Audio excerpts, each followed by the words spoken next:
Diddy. Tupac had already attacked Orlando Anderson. They'd had a previous beef. But, you know, I'm not surprised.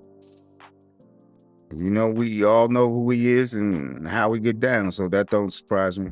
So, did Diddy really get away with assassination? In a jaw-dropping interview, Shakur's brother Mopreme drops bombshell accusations that could shake the music world to its core. He claims Diddy confessed to being behind Shakur's tragic 1996 demise, but the police are allegedly turning a blind eye because they're in cahoots with the rap mogul.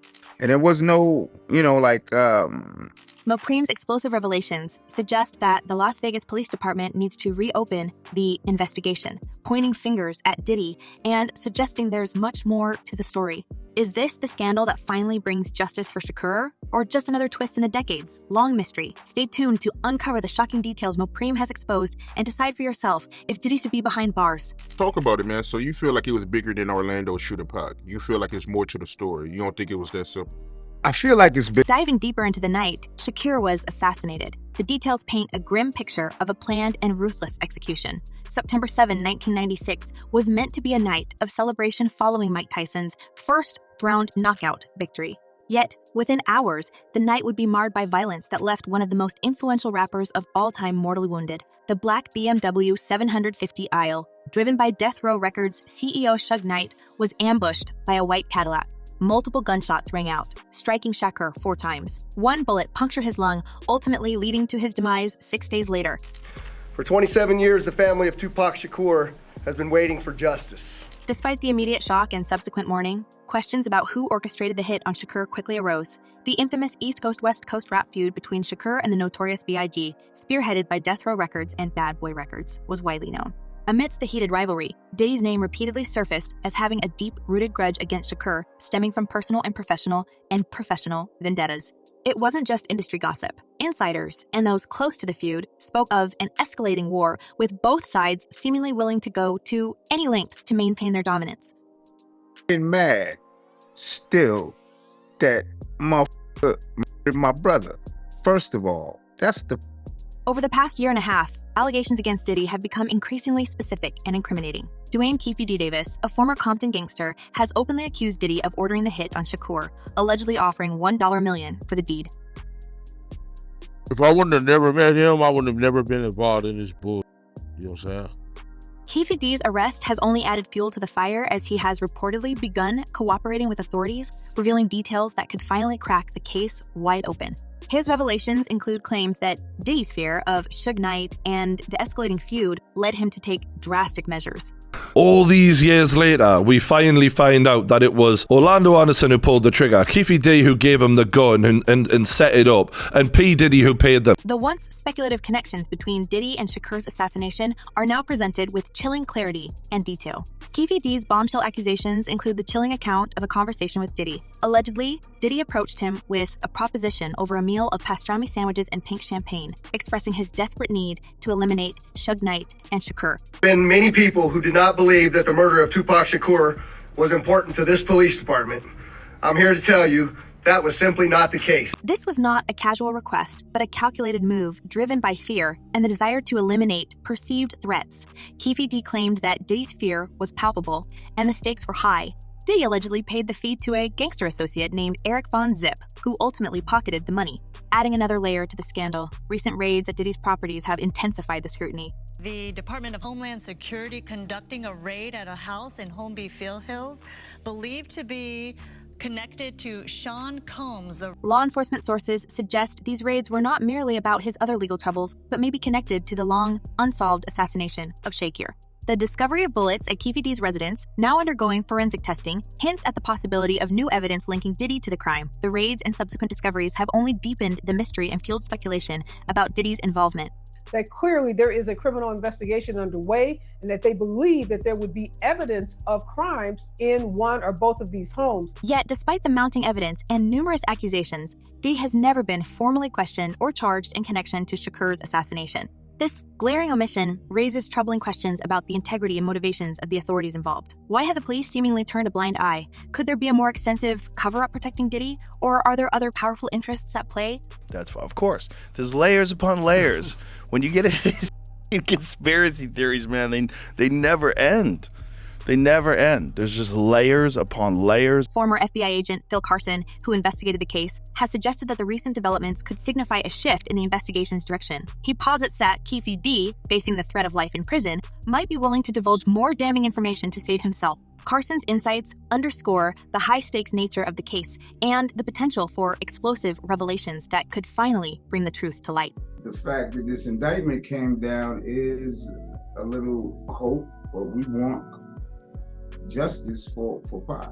The implications of these revelations are profound, not only for Diddy, but for the entire hip-hop community and fans who have long sought justice for Shakur. The tangled web of alliances, betrayals, and rivalries that characterized the 1990s rap scene may finally be unraveling, exposing the dark underbelly of an era that was as dangerous as it was revolutionary. Meanwhile, Keefe D's own narrative continues to evolve. He has publicly expressed regret over his involvement, blaming Diddy for his current predicament and the collapse of two hip-hop empires. Keefe D's bitterness is evident as he recounts how the rivalry orchestrated by Diddy pitted him against Suge Knight and ultimately led to his downfall. So if I go to jail, you need to be handcuffed to me. His reflections paint a picture of manipulation and betrayal, with Diddy emerging as the sole victor who continues to thrive while others face ruin. Mopreme, Shakur's brother, is now at the center of a storm of outrage and speculation. He is furious, having expected the latest searches at Diddy's properties to finally bring about a public announcement of Diddy's involvement and a subsequent arrest. But I'm still a little suspicious about the timing and how it's all rolled out here. But the silence from authorities has only fueled his anger and suspicion of a larger conspiracy at play. Mopreme believes that powerful interests are helping Diddy evade justice, and he's not alone in this belief. The boy Puffy called me, though. Puffy called me back in the day. He called me, he was like, I just want you to know I ain't have nothing to do with your brother's, Mopreme's skepticism is palpable, and he insists that all the evidence points to Diddy's involvement. Now, why was he calling me, reaching out to me?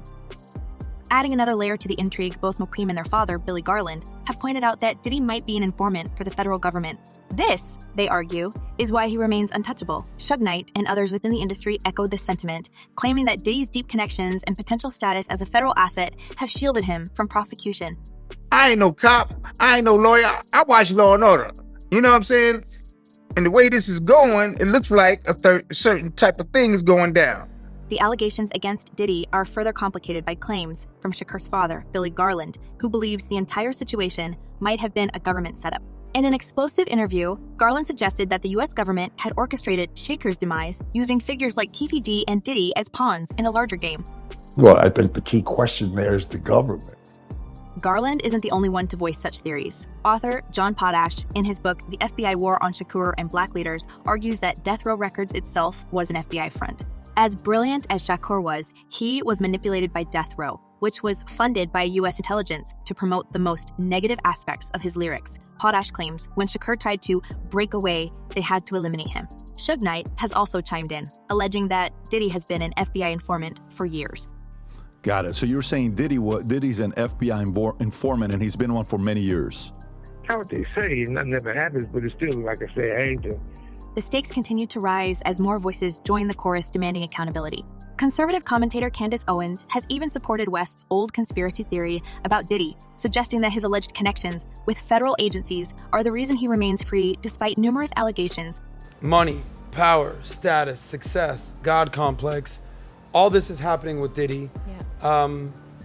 There's now questions of, is Diddy working with the feds? Owens pointed to a disturbing surveillance video from 2016 that resurfaced, seemingly supporting Cassie Ventura's lawsuit against Diddy for physical assault and emotional abuse. He's not in jail because he's a fake DCIA asset, Owens tweeted, echoing West's earlier claims. As law enforcement continues to examine the bullets found at Keefe D's residence, there is a growing sense that new evidence might finally emerge to link Diddy to the crime. Yet, despite the mounting pressure and incriminating details, Diddy has not been formally questioned or charged in connection to Shakur's assassination. This glaring omission raises troubling questions about the integrity and motivations of the authorities involved. If you add all that type of stuff up, and you'll see how the industry been built on the secret room. The implications of these revelations extend far beyond Diddy. The entire hip-hop community, along with fans who have long sought justice for Shakur, is now caught in a whirlwind of speculation and drama. The tangled web of alliances, betrayals, and rivalries that defined the 1990s rap scene appears to be unraveling, exposing a darker side of an era that was both revolutionary and perilous. As the investigation progresses, the world watches with bated breath, eager to see if this decade's long mystery will finally be solved and if those responsible for Shakur's demise will be brought to justice. The drama continues to unfold, with each new revelation adding to the suspense and intrigue. And it's so complicated, convoluted, chaotic. It's hard to actually figure out what's what, but it's becoming clearer.